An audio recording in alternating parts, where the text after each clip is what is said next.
Thank you all, and it is indeed lovely to be here. Well, follow that if you can. I feel like I'm starting at a huge advantage because the atmosphere is so warm and lovely after Catherine speaks so beautifully, but equally it's now me.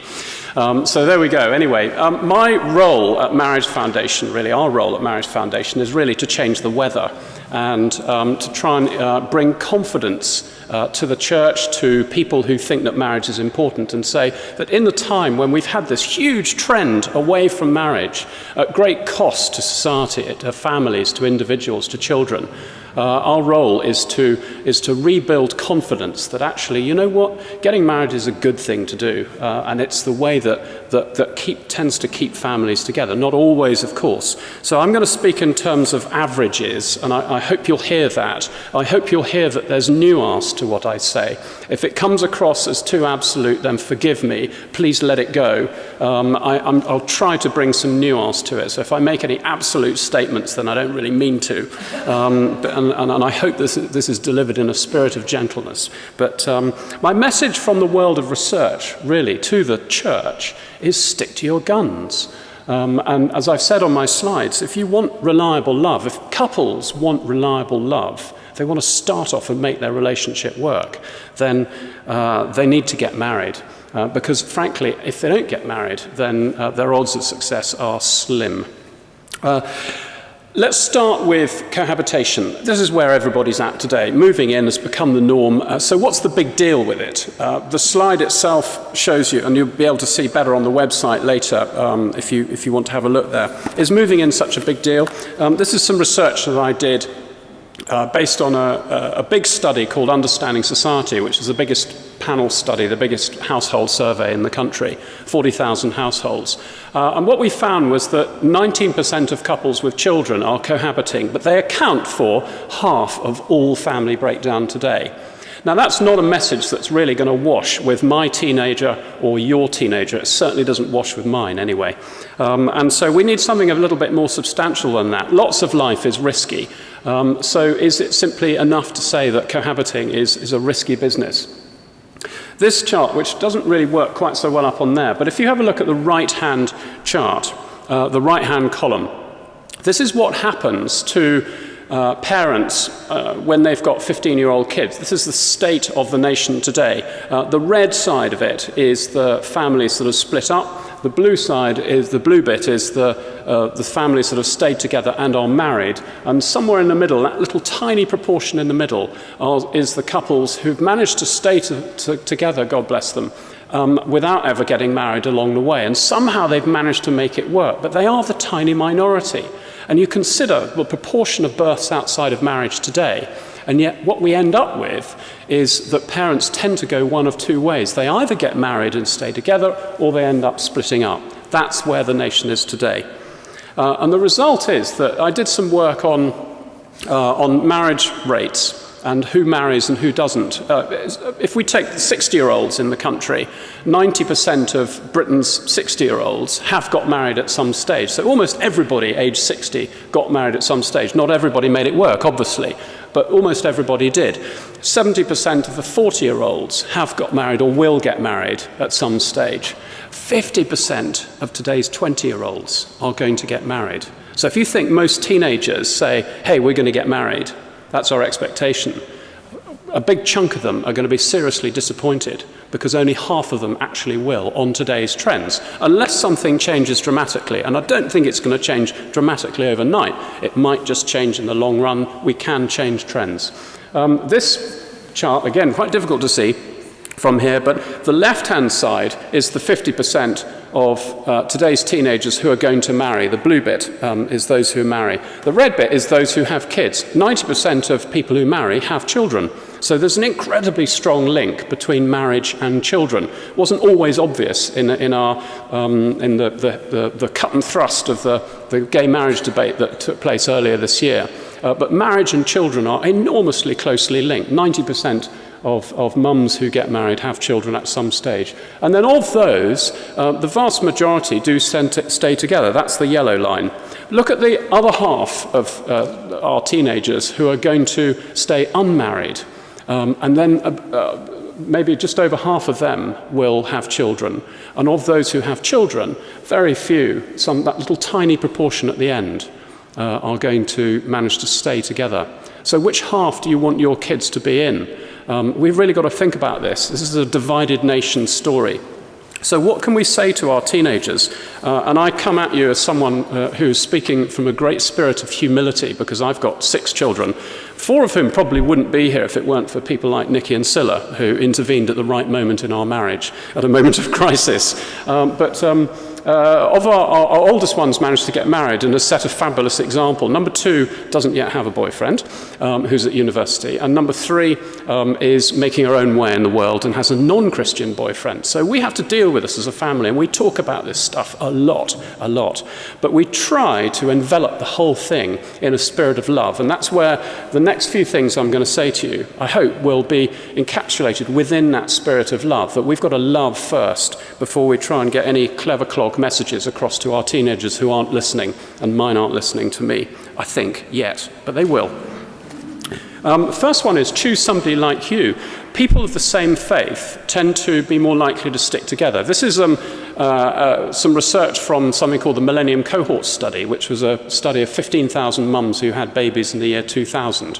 And after 5 years, we could see who'd stayed together and who hadn't amongst the couples. And so this is a mix of married and unmarried couples. And so I've never published this research before, so you're the first people to see this. And essentially, what's the story is that people of the same faith, regardless of their faith, are less likely to split up.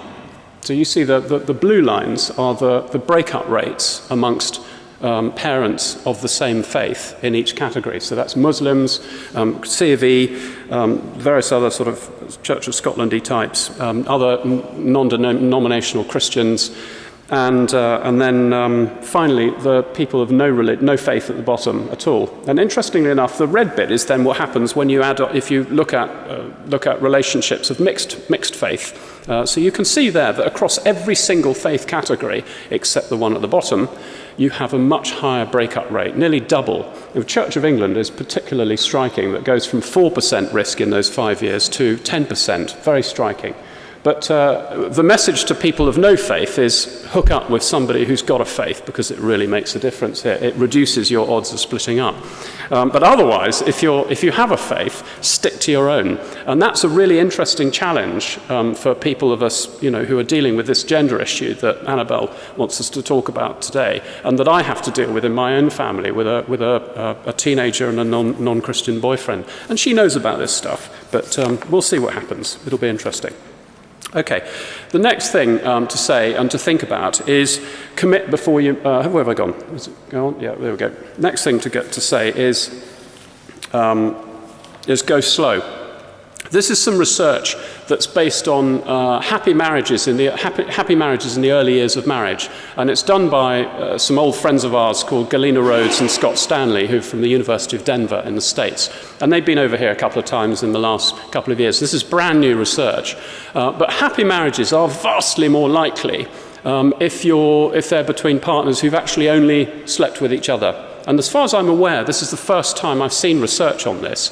Once you get to 2 to 4 partners, you can see the little pink diagram there, 2 to 4 and then 5 to 10 partners, your odds of having a happy marriage in the early years diminish somewhat. And then the people who are most adventurous and who have more than 10 partners before they get married have the least odds of a successful marriage in the early years. So that's an interesting message for us to say. Go slow, don't rush into things, because if they fail, then you're onto this treadmill of heading down the ladder somewhat. So going slow is probably quite a good message for our teenagers. The next one is commit before you move in. This is also from our friends Galena and Scott in the States. And they've done some really interesting work on a concept called sliding, deciding, and inertia. And how many have not come across sliding, deciding, and inertia? Anybody? There's a few. Okay, let's do this the other way around. How many have come across sliding, deciding, and inertia? Okay, it's the most fabulous concept. When you move through a relationship transition, when you move in with somebody, when you get married to somebody, when you have a baby with somebody, you make the relationship ever so slightly more complicated. And what that does is it builds in a level of inertia. It makes it harder for you to split up if things go wrong, if they're not working out. Do you see what I mean? So if you've gone into that new relationship transition with a level of intention by deciding, then the inertia is less of a problem because you've bought into it in the first place. But if you slide into that new transition of living together, which makes your relationship more complicated, and that is mighty easy to do, isn't it? Sliding into living together, that's what most people end up doing. It just kind of happened. And in some of our cases, with our children, they just kind of happened. And that's supposed to be a joke, by the way. It is when you've got 6 kids. Anyway, because I know that the word safe is just, we can't use that in our household with any degree of straight face. Anyway, but when you move through a relationship transition, if you slide into it, then you're more likely to then get stuck, and it becomes suddenly quite difficult to extract yourself. So couples who move in together with a not terribly strong foundation then go on to have a baby, and then they split up. And what's interesting here is this research says that men, the left-hand side, this is men who move in before they get engaged, men who before they've made the decision to commit to the future, are less committed even when they're married. Isn't that shocking? It's not true for women. If women move in before the engagement or after the engagement, the commitment's strong in the early years of marriage. But for men, it's vital that they commit through a decision which they make through engagement. This is really strong evidence that deciding is particularly important for men. So commit before you move in. That's another good one. Marriage prep. Some of you here are great marriage prep fans. When do you do marriage prep? Right at the beginning. When does it have its effect? In the early years. Why is that important? This is a chart of divorce rates for couples who married in 1970, 1980, 1990 and 2000. Obviously the people who married in 2000 have only been married for about 12 years of data in this, so we haven't got all the way along the scale yet. But you can see the trend is clear. In every single generation, the early years 3, 4, 5, 6, tend to be where divorce rates are highest. So if you're a fan of marriage prep, fantastic, because that's where the biggest area of vulnerability happens.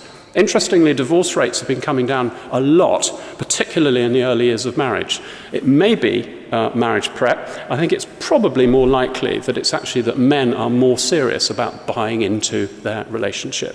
So we've got more deciders getting married rather than the ones who are being slid into it by social pressure. But you can see, isn't that interesting? It's the early years of marriage where all the divorce rates have been highest, and that's been true since the 60s. And then the other little factor, actually, which is here because it happens to be on this chart, is look at the sliding scale of divorce after you get to year 10. It doesn't matter when you married. Everyone thinks divorce rates have varied dramatically. It's all happened in those early years. Once you get to about year 10, there's a sort of a scale of divorce where we all fall short and some relationships fall by the wayside. And that hasn't changed. Marriage has remained constant since the 60s. Isn't that extraordinary? I think that's an amazing thing. And that was some research we did a year or two ago.